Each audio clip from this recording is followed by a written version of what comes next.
Hello everyone. So we are the Torrances. This is a great angle, by the way. Hey guys. Hi everyone. We're actors. Sheesh. We're actors. It is the content and not how we look As we navigate the treacherous of a parking lot. parking lot. So It is a funky parking lot. my last video was on how God told me to move overseas, and so far it's getting like 100 views, which is cool. You know, I'm not even promoting it. So thanks guys for watching and enjoying it. And since me and my husband are together, I thought we could share one of his stories, because this man has so many stories to share. We have lots of good stories. So many. And so I'm thinking either we could share the story of you getting told to get into acting, you know, the acting and moving to Hawaii story, or whatever you feel like is. Well, I guess if you talked about your big move, we could mention my big move. Yeah. This is all very spontaneous, by the way. Yes. I did not know that she was going to do this until she turned the camera on. She's like, why don't you tell the people about the story? So here I am. Yeah. My name is Justin, by the way. I guess if this is going on our YouTube thing from our love story, then probably you already know that. I was a youth pastor in Chicago from like 2005 to 2010. I was there like maybe 5.5 years, something like that. Junior high and high school kids. And it wasn't like... He was a hot youth pastor. I'm just kidding. She's already told me all the things she would have done to entice me if she was my youth student. I No, was like, it would not you have bad happened. girl, you need to get Jesus. Anyway. So I was a youth pastor, and it wasn't like Cabrini Green, like South Side, like dangerous Chicago. It was like suburban Chicago, white collar kind of area. So I'm just saying that because like I wasn't like this. Bless you, baby. Bless you, son. I'm son is in the I wasn't this like, really tough and risky youth pastor out in the streets of Chicago, saving the street youths. No, I was in my comfortable suburb. It doesn't matter. You're still a with youth my pastor. with my tan And long Ford blonde hair. Ford Explorer. Wait, did you have your long blonde hair at the time? I think and if anybody Googles images of me, then you will see the evidence. What we are talking about. I might even post one up in this video just so that people understand. My hair is look, it's really ratty today, but it's reddish, blondish. When I was a child, my hair was red, but then it became very, very blonde. When I go out in the sun, and if I let my hair grow out, like when I lived in Hawaii, my hair was like Barbie blonde. Everybody thought I dyed it, and I didn't dye it. It just happened to be what color it turns in the sun. Anyway, I was a youth pastor, and I'm going to do long story short kind of a thing. There's a longer version of this story. I feel like, babe, share the long version. Well, Because this is my video was half an hour. Oh, It's a very long video. well, we have about 45 seconds until we pull into Well, no, we're Home gonna hold Depot. it while we're in the store. We are remodeling things in our brand new house. Oh yeah. We bought a house that was kind of you couldn't change anything in it, so now we're customizing it. Anyway, I was a youth pastor outside of Chicago for about 5.5 years, and one day in January, I think it was January, February, it had just snowed, and I remember waking up in the morning and just kind of, as was my practice at the time, it wasn't like a ritual, it was just like something I was kind of in the rhythm of doing. I just say, hey Lord, what's on your mind today? What are you thinking about? Kind of my prayer, my morning prayer. Get his thoughts for the day. And on this specific morning, all I heard from him was the word Hawaii. And I look outside and I see like a foot of snow on the ground. And I'm thinking like, is this the Lord or is this Justin? And I kind of reckoned it might have been Justin, but it did have that sense of like, I think this actually might be the Lord. Like, it was such a random and clear thing. Yeah. So I was kind of like, all right, Lord, well, if this is you, just ask that you make it clear and, tell me some more. I know, tell you Sorry, some more. Wearing my sunglasses. It's not good communication skills. We're People just can't chilling. see your eyes. Yeah, buddy. He wants to talk. So the Lord says Hawaii to me, and I'm like, that's interesting. So I just kind of asked the Lord, all right, if this is you, can you just kind of tell me more, right? And I don't remember the timeline, but I think it was pretty quickly. Oh, he wants to look outside. He loves looking around. He just wants to see outside. He's like, ah. Oh, there he is. He's happy. So over the next, I feel like it happened pretty quickly, like a couple of weeks, I felt like the Lord kind of spoke some more things. And one of the things I felt like he said was like, I'm going to take you to be a part of an event. Like there was an event that was going to be happening in Hawaii, and I was meant to go and be a part of it. And I'm like, this is so random, but it was pretty clear. So I'm like, I don't know anybody in Hawaii. I've not been to Hawaii. I'm like, I guess I have been to Hawaii, but it was just passing through. I went with an organization called Youth with a Mission to New Zealand for what they have that's called a Discipleship Training School, DTS. And on my way over from Atlanta to New Zealand, I had a layover in Hawaii, the way there and back. That was my only connection to Hawaii at all. I had spent, hours on the way there, and then one night on the way back. So I remembered that, and I'm like, well, maybe something's going on with Youth with a Mission that I'll check out. So I start to roam around the internet. They did have the internet back then. I was on the internet looking around. I looked up YWAM, Youth with a Mission, Hawaii. And I do remember reading a book, a great book I recommend to everybody, called Is That Really You, God? And it's about hearing the voice of God. And it's written by a guy named Lauren Cunningham, who founded Youth with a Mission. He and his wife founded Youth with a Mission. And it's all these crazy stories about how God spoke to people and led them as they founded this organization, and just all the cool and crazy things that God did. And the book is probably, 30 years old, 25 years old, so there's been a lot more since then. But anyway, I remember reading that book when I was doing my discipleship school with them, and remembering that they had a base in Kona, Hawaii. And so I'm kind of looking around there, and I see that later on that year, this is 2010, that there was a big event going on. Which to me, I was like, that's crazy. Hawaii, big event. I'm supposed to be at this event. Don't know anything about it. Boom, there it is, big event. And I'm like, this is where I'm supposed to be. Long story short, a lot of cool things happen. Basically a free airfare. No, you have to add to the point where it was like, did you already say that, like, the whole church kind of disintegrated as well? Like, That doesn't happen yet.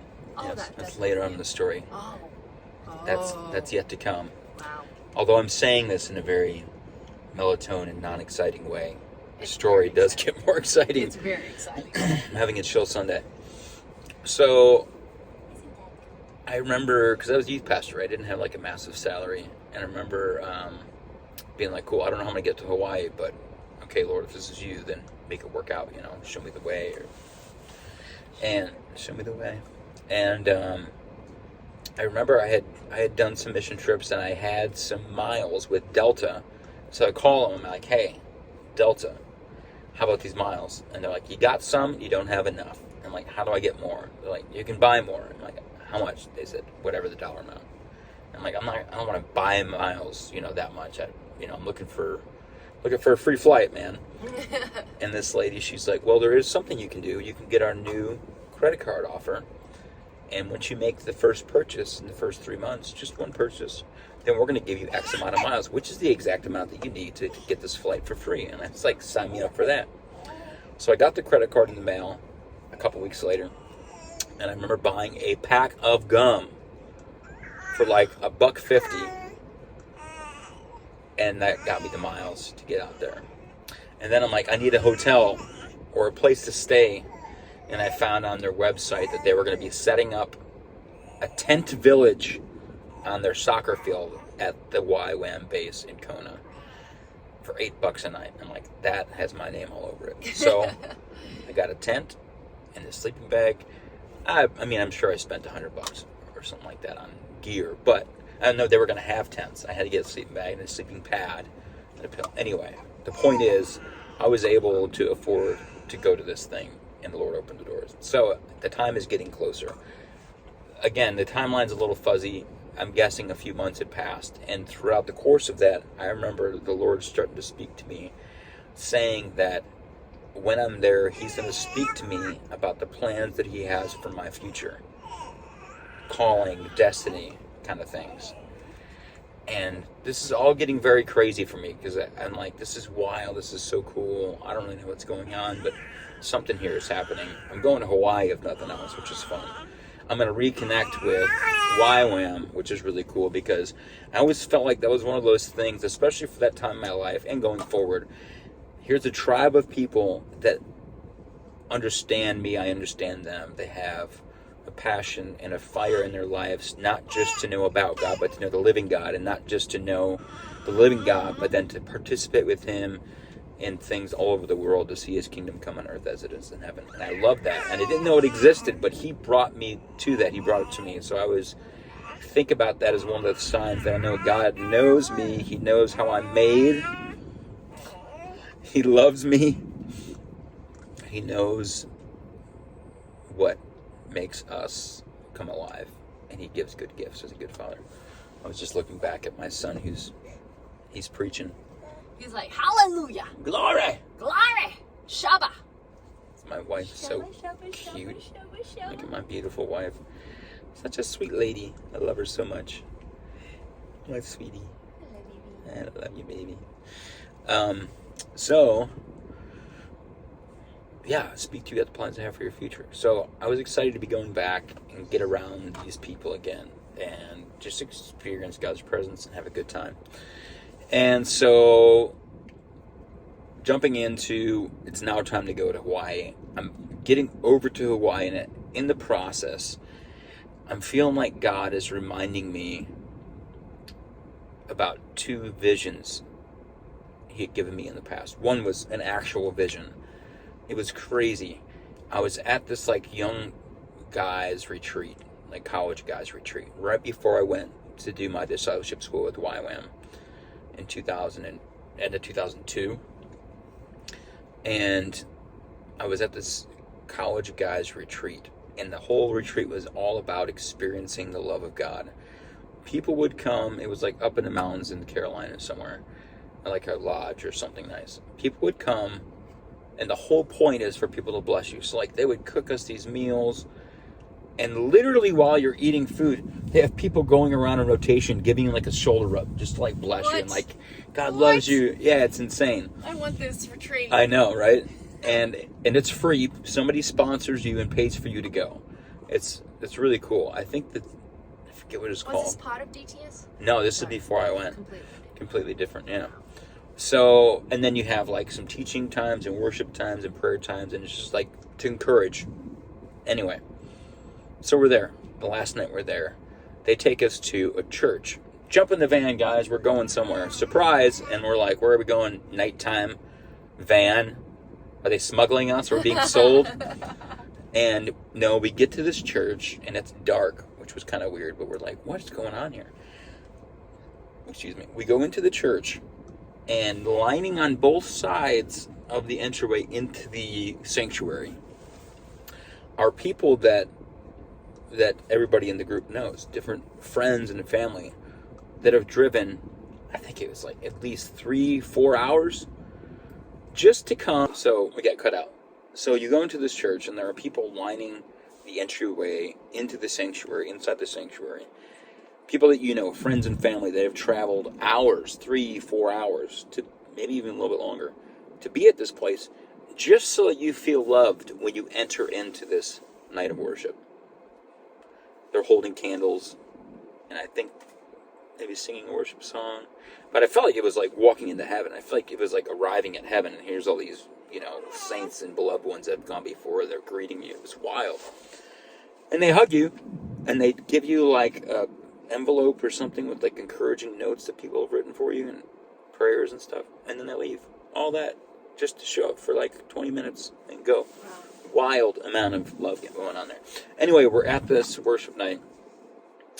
And again, man, this is 20 years ago, so I'm like trying to remember all the details. But I do remember being in that room and having this conversation with God. The prayer, like his presence was so tangible. I felt like when I was praying, it was like a conversation. He was like answering. Asked the Lord, and then there was the answer. Like not physically in my ears, but it was like something's in my heart. Give it to God. Boom, answer. It was wild. And while that's going on, I don't remember what I was praying about or whatever, but I see, not physically in front of me, but in my mind's eye, as if it were right in front of me. Very clear vision of, I see a map of the United States, and I see California.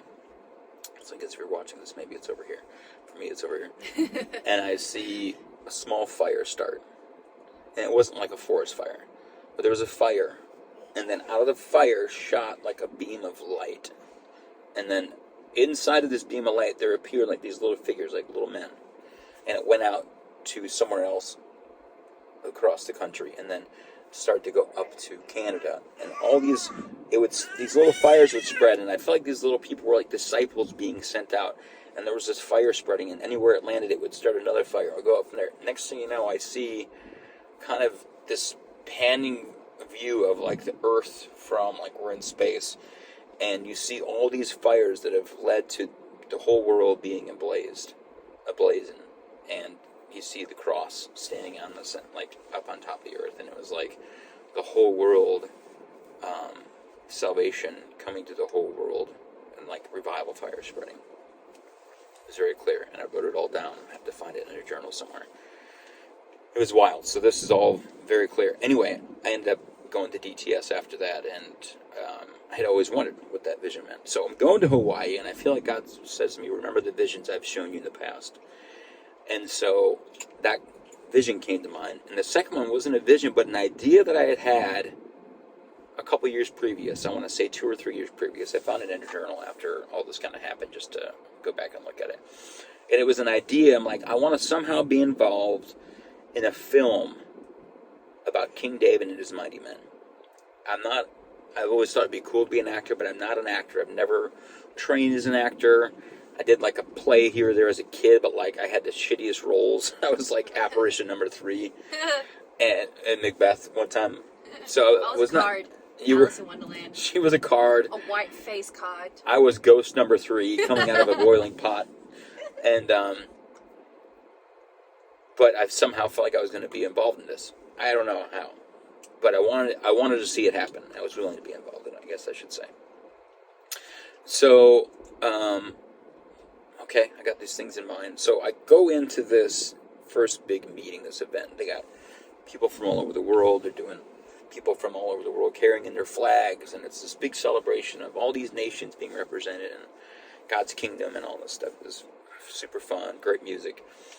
And then before they're going to start like the whole big, like somebody's going to, teach or preach or give a testimony, this guy gets up. Actually, right before this, right at the very beginning, the theme for this event ends up being the flame goes forward.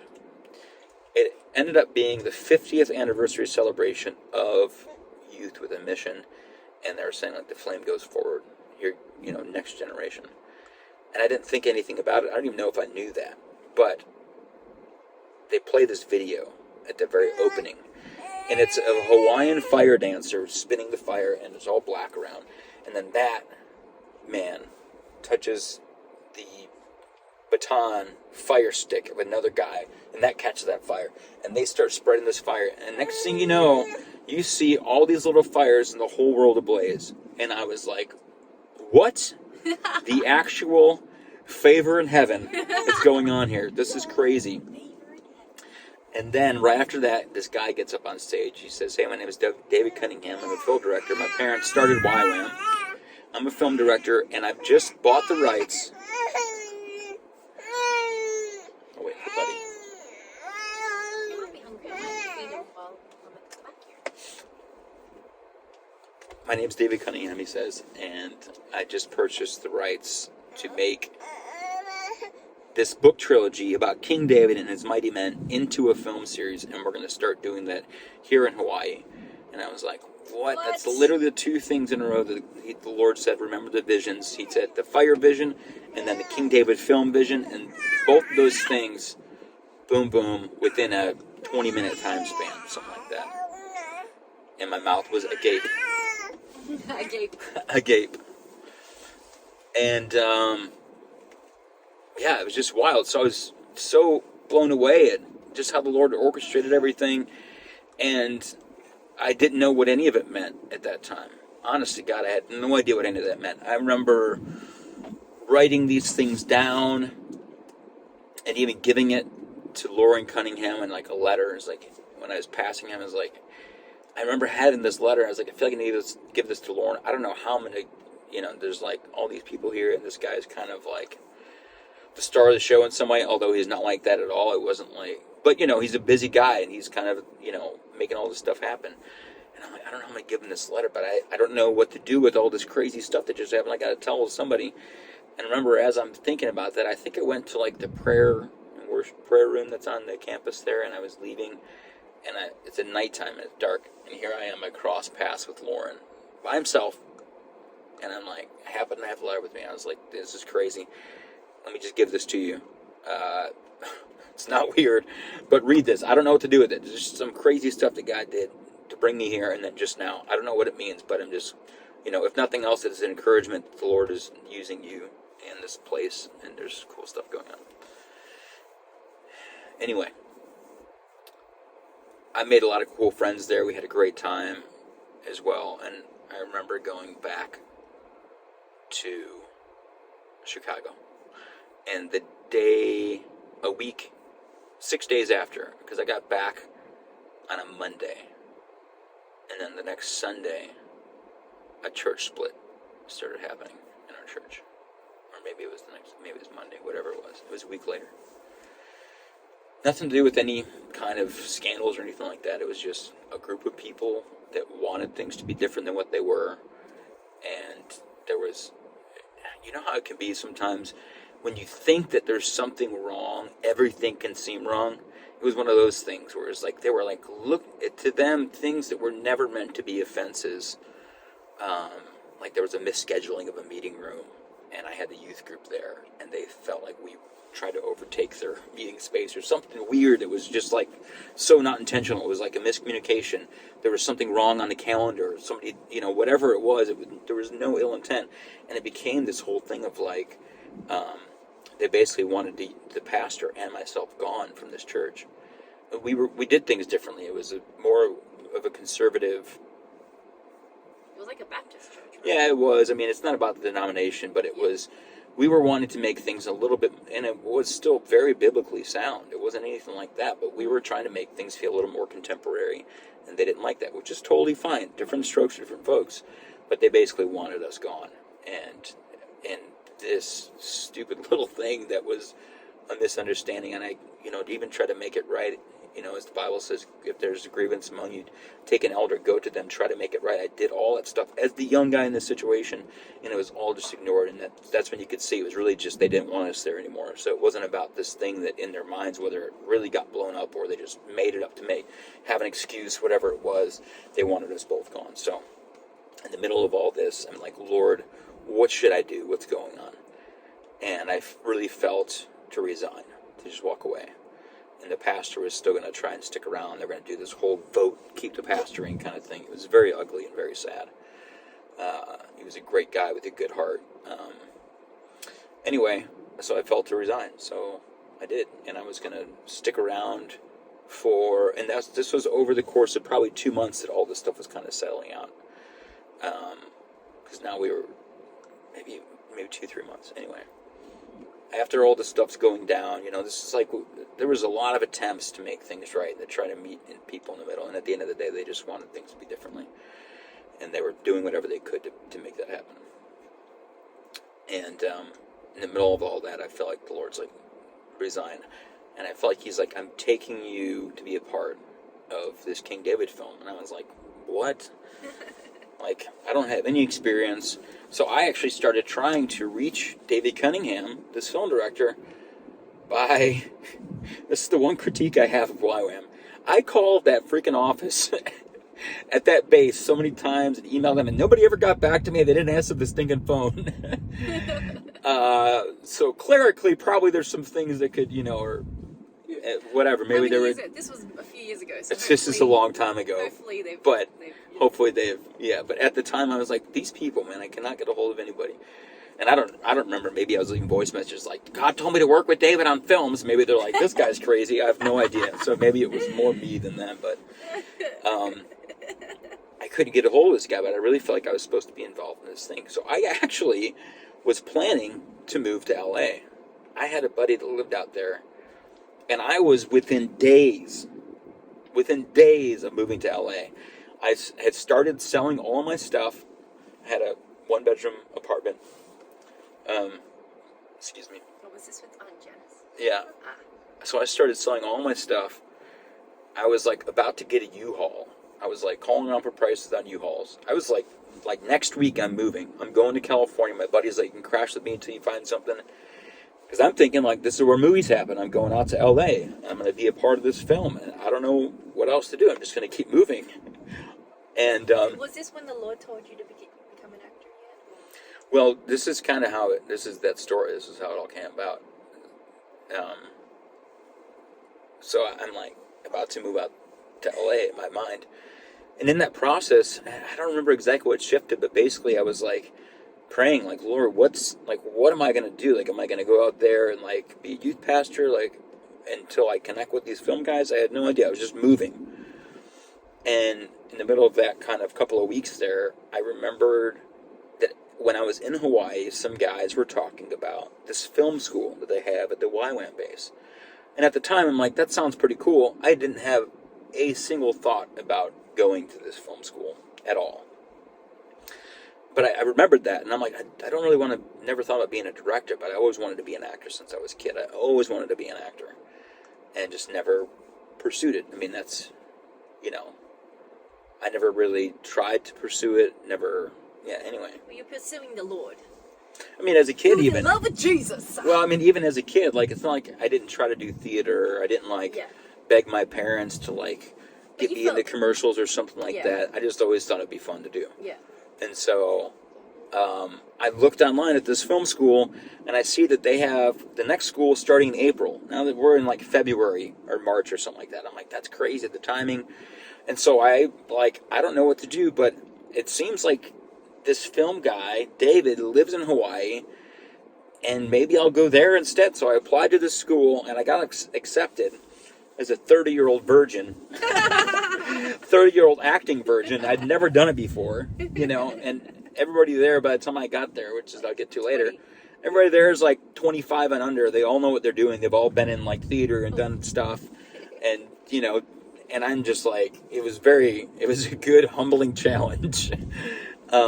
So anyway, I applied to this thing. I get accepted, and so this shift happens where I guess I'm not going to LA because I didn't know what to do there. I was just trying to follow the voice of the Lord and be involved in this film.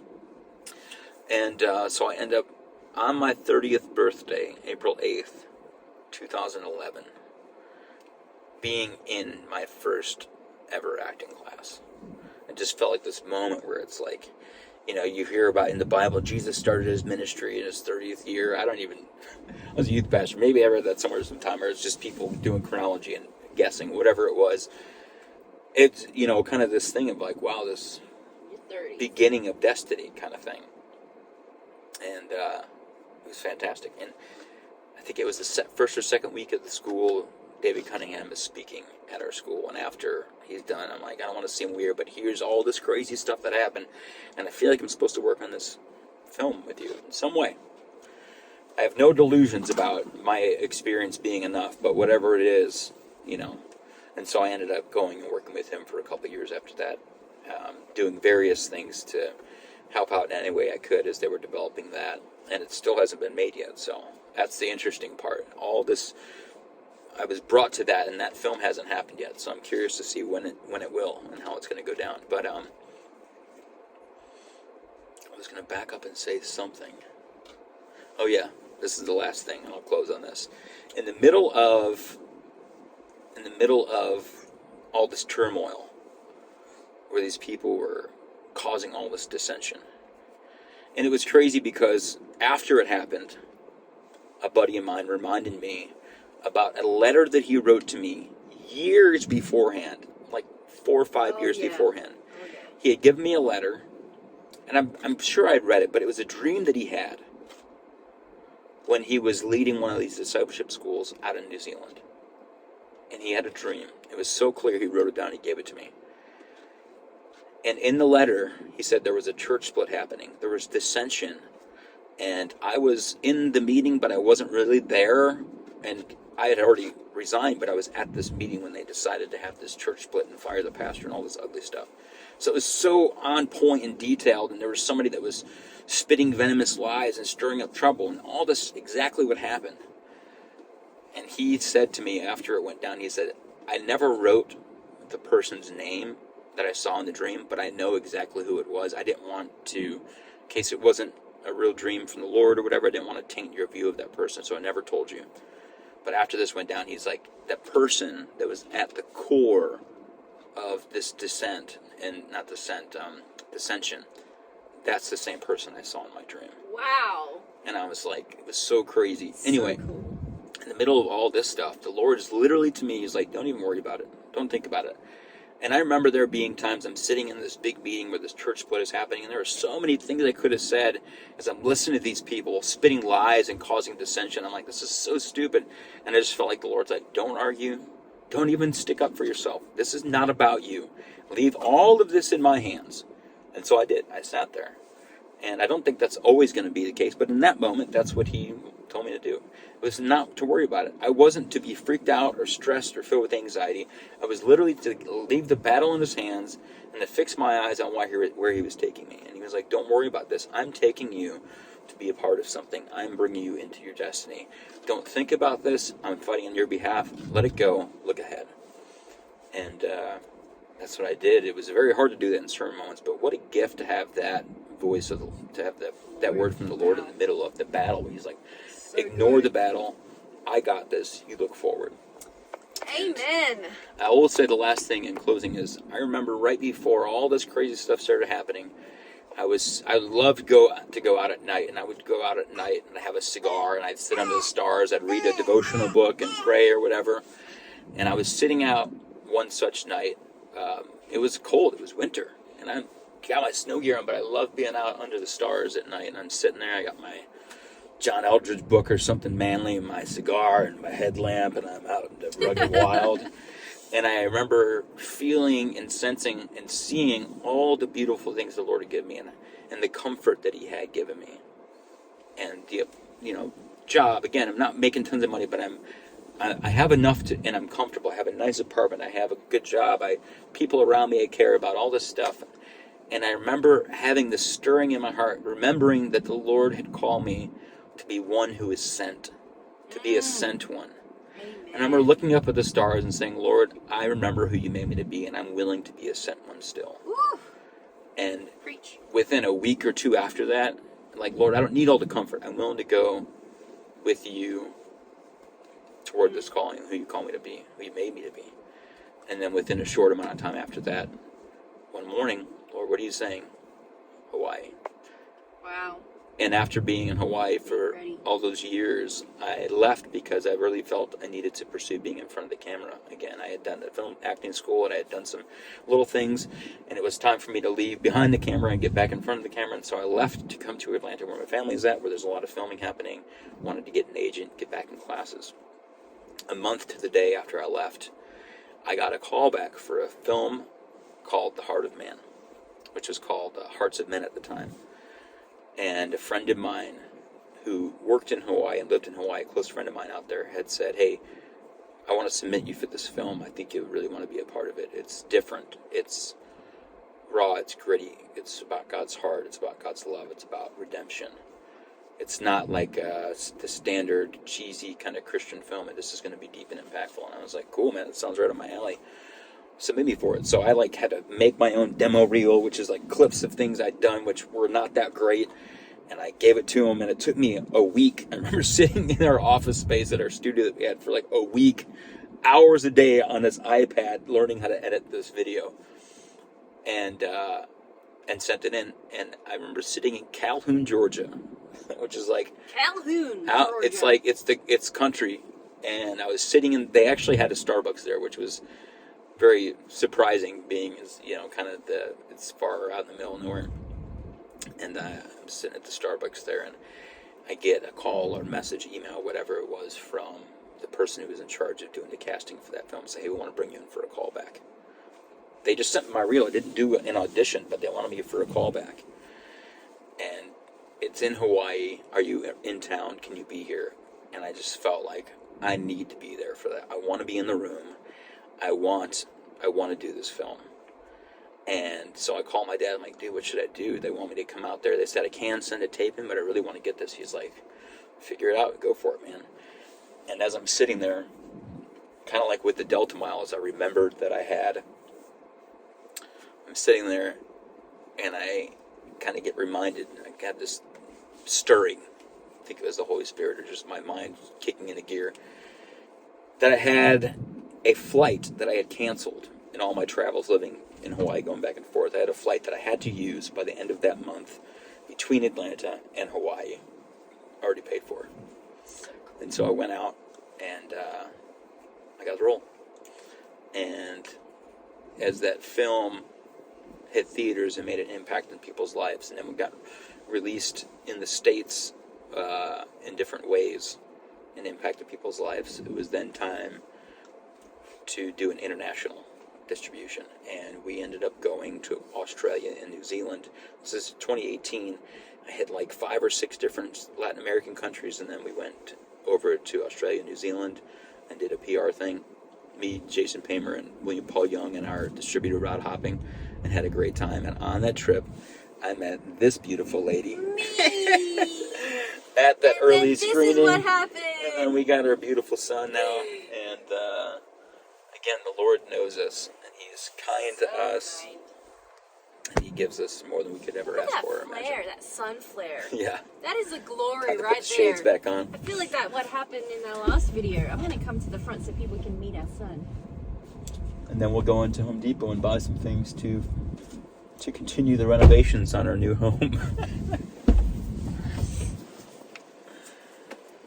Hey, buddy. You got your sweet mama coming. This is a cute little nuggle. Love you, baby. Ooh. This is our son, Bo. Asher. Bo. Sweet little boy. Bo Asher Torrance. Very grateful for him. Cutest little nugget in the world. Good boy. He was born with all the hair. His hair's getting long enough now. It's been sticking up like a wild man all the time, but now it's finally getting long enough where it's heavy in it. Hey, buddy. Hi. Anyway, so, thanks guys so for there listening. It is. Thank you for sharing, baby. Yeah. I love his stories. He has so many stories. I was just saying it in the last video that we have so many testimonies of like how the Lord has healed us, brought us. Like he's got so many like cool glory stories of like how the Lord speaks to him. And I have my own as well, and so, I'm just like super excited to just share our testimony so it encourages other people to push further with the Lord and have a relationship and try to hear His voice. And also share what the Lord has done for us, because we are so immensely grateful, and He's just so kind and so loving. Right, baby? Yeah. You're pretty, honey. Love you, baby. Love you too. Anyway, we'll cut it out there. So thanks guys for watching. I hope if you guys want more stories, subscribe. We'll be posting up. I think we're gonna try to post up, 2 videos a week if we can. Just like whatever comes to heart. I'm following. I'm the following producer. The director. I am the director, I'm like, producer. oh, we are. Cool. Just let Well, me know what to do. I'll show up. Yeah. Well, Anyway. you know, we love you guys. Bye. Bye.